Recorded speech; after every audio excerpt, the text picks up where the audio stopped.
High, hello, Namaste. From Indian किचनमध्ये आपलं मनापासून स्वागत.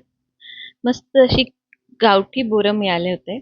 त्याला छान वाळवून घेतलेलं आहे कडकडीत उन्हात. स्वच्छ धुवून परत एकदा वाळवून घ्यायचं आहे. म्हणजे वरची जी धूळ वगैरे असेल ती स्वच्छ होते. त्याचे देठ आपण काढून घेतलेले आहे. अर्थात वाळवल्यावर बरेच निघून जातात. आणि जे साल असतं वरचं ते आणि बी अशी हाताने वेगळी करून घ्यायची किंवा असं डायरेक्ट तुम्ही मिक्सरमध्ये दळून घेतलं तरी देखील चालेल. मी मिक्सरमध्ये डायरेक्ट टाकले होते आणि पल्स मोडवर आधी थोडंसं फिरवलं म्हणजे आठोळी म्हणजे बी आणि साल थोडं वेगळं होतं. नंतर मिक्सरवर व्यवस्थित त्याला बारीक करून घेतलंय. तर आपण याला चाळून घेणार आहोत जेणेकरून खाली छान मस्त असं मऊ मऊ आपल्याला पावडर मिळेल, बारीक पावडर एकदम. आणि जे काही जाडसर वरती राहील ते मोकळं बाजूला होईल. आणि याला असंच व्यवस्थित चाळून घ्यायचं आहे. सगळं आपण एकसारखं याला चाळून घेणार आहोत. तर पल्स मोडवर फिरवलं म्हणजे आपलं आठोळी आणि वरचं जे त्याचं असतं ते वेगळं होतं आणि नंतर मिक्सरमध्ये आपल्याला बारीक करताना जास्त त्रास होत नाही आणि मिक्सरही आपलं गरम होत नाही.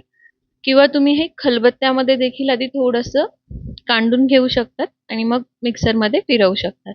तर या पद्धतीने मी सगळं जेवढं आहे ते चाळून घेतलेलं आहे आणि हे जे उरलेलं जाड होतं हे परत मिक्सरमध्ये बारीक करून घ्यायचं आहे. ते देखील याच पद्धतीने आपण इथे चाळून घेतलेलं आहे.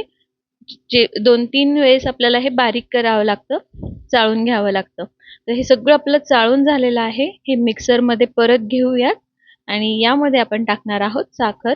यामध्ये मी एक मोठा चमचा साखर टाकलेली आहे.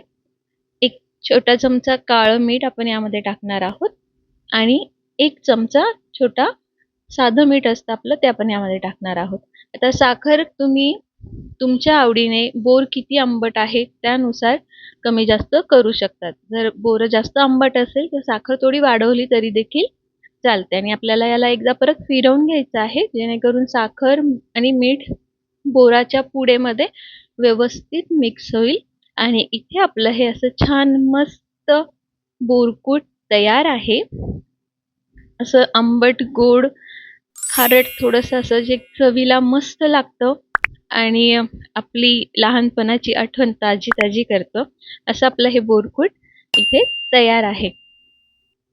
याच पद्धतीने अजून एक पदार्थ आपण याचा बनवू शकतो. पदार्थ म्हणजे खाऊ जो आपल्या लहानपणी आपल्याला मिळायचा. आणि त्याकरता आपण ही जी बोरकूट बनवून घेतलेलं आहे हे घेणार आहोत. थोडंसं पाणी इथे घेणार आहोत. एक डिश घ्यायची आहे आपल्याला आणि तुम्हाला जितकं बनवायचं असेल त्या क्वांटिटीमध्ये आपण इथे ही जी पूड करून घेतलेली आहे, बोरकूट करून घेतलेलं आहे हे घेणार आहोत. तर इथे मी साधारण आधी 1-2 चमचे घेते आणि यामध्ये आपल्याला टाकायचं आहे थोडंसं पाणी. पाणी जास्त टाकायचं नाही, थोडं लागत लागत पाणी टाकणार आहोत. खूप जास्त आपल्याला याला पातळ करायचं नाहीये. हे सगळं छान व्यवस्थित एकत्र करून घ्यायचं आहे. साधारण याची गोळी तयार होईल असं इतकं आपल्याला याला ओलसर करून घ्यायचं आहे. बोरकूट हा सगळ्यांचा आवडता खाऊ होता. कोणी कोणी लहानपणी बोरकूट खाल्लंय कमेंट्समध्ये नक्की कळवा. आणि या पद्धतीने घरी करून बघा. अगदी सोपं आहे करणं. केल्यानंतर कसं झालेलं आहे, आवडलंय की नाही आवडलंय कमेंट्समध्ये नक्की कळवा. एक लाईक कराल, चॅनलवर नवीन असाल तर सबस्क्राईब करायला विसरू नका. सबस्क्राईब केल्यानंतर शेजारील बेल आयकॉनवर क्लिक करा म्हणजे येणाऱ्या प्रत्येक नवीन व्हिडिओचं नोटिफिकेशन तुम्हाला मिळत राहील. आता याचं आपलं छान गोळी तयार झालेली आहे. याला असं लांबटसर बनवून घेणार आहोत आणि यानंतर आपल्याला याला लावायची आहे एक काडी. आपण जी बोरकूट स्टिक मिळते ती बनवत आहोत. या पद्धतीने आता ह्या पूर्ण काडीला आपण हे बनवलेलं बोरकुटाचं मिश्रण व्यवस्थित एकसारखं लावून घेणार आहोत. अगदी हळूहळू फिरवायचं आहे. जास्त पाणी नाही लावायचं. थोडंसं पाण्यामध्ये देखील हे काम होतं. खूप पाणी लावलं तर वाळवायला त्रास होतो आणि हे ओलसर नाही ठेवायचं, आपल्याला छान वाळलं पाहिजे.